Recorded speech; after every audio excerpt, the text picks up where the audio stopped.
Ce mercredi a été annoncé Labo par Nintendo.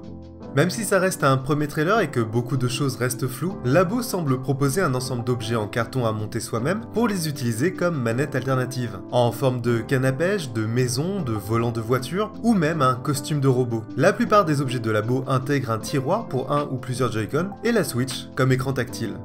Labo intègre aussi un programme pour faire des petits scripts qui permettent de contrôler les Joy-Con et de faire des objets, des jouets interactifs. Bref, un objet d'expérimentation et de prototypage. Tel que je le vois, Labo pourrait permettre de fabriquer des contrôleurs alternatifs aussi simplement que des jeux dans WarioWare Do It Yourself ou du level design dans Mario Maker. Et ce qui est intéressant avec la proposition de Labo, c'est d'avoir pensé le Joy-Con comme base multifonction et modulable à l'envie. Qu'importe la forme de la manette alternative ou les interactions voulues, le Joy-Con est l'objet unique qui permet de rendre l'interaction possible. La manette alternative est habituellement un objet unique, que ce soit dans l'industrie ou dans la scène indépendante, un objet qui incorpore son électronique bien à lui, un objet qui devient donc difficilement adaptable et surtout qui rend la reproductibilité quasiment impossible.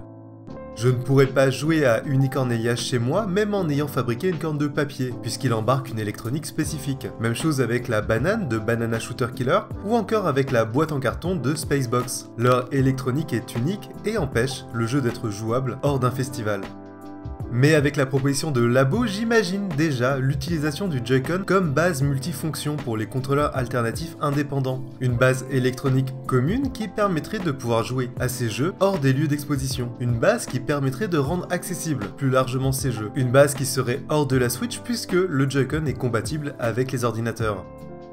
Et l'autre point qui me semble intéressant avec Labo, ce sont ces objets en carton qui servent de manette alternative. En assumant ces objets de carton, en les revendiquant comme objets finis, il me semble que Nintendo entre en rupture avec les modèles de contrôleurs alternatifs industriels, habituellement en plastique et assez peu modifiables. En proposant du carton, Nintendo met sur un pied d'égalité à la fois l'industriel, mais aussi et surtout l'amateur. Il est assez simple de prototyper un objet de carton, même imparfait, même s'il n'est pas sérigraphié, même s'il n'est pas usiné, et il devient simple de s'approprier ces contrôleurs alternatifs sans qu'il y ait une démarcation entre l'objet et l'intervention du joueur et de la joueuse. Un objet fini, mais modulable et appropriable. Tout est carton, tout est modifiable, tout est fabricable. Et j'aime imaginer que Labo va créer quelque chose de l'ordre du Paper Toy. Une revendication industrielle et commerciale qui ancre dans les imaginaires un objet dans un matériau apparemment simple. Ancrer le papier et le carton comme un objet fini, valide et achetable. Et non plus comme forcément un prototype.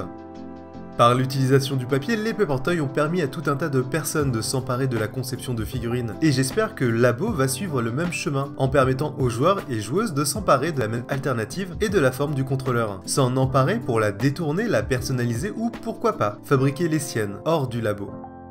Ainsi d'objets uniques, les contrôleurs alternatifs pourraient devenir objets reproductibles. Un objet qui deviendrait jouable chez soi. Un objet qui ne serait plus nécessairement fixé dans un espace et dans le moment de l'exposition. S'en emparer pour amener à penser les jeux vidéo aussi par rapport à l'objet qui permet d'interagir. Pour que ces questions, qui existent déjà depuis longtemps dans les communautés de contrôleurs alternatifs, se posent plus largement dans le jeu vidéo.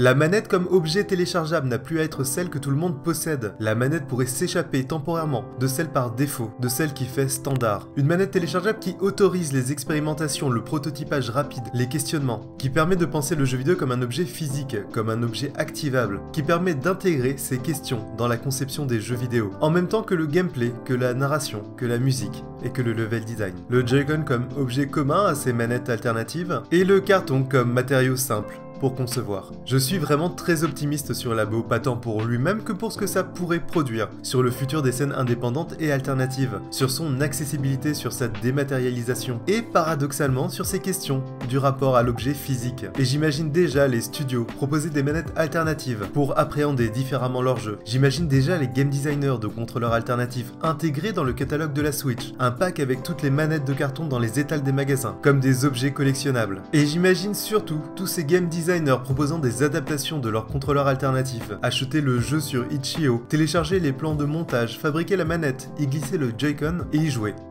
Chez moi. Le contrôleur alternatif comme objet téléchargeable.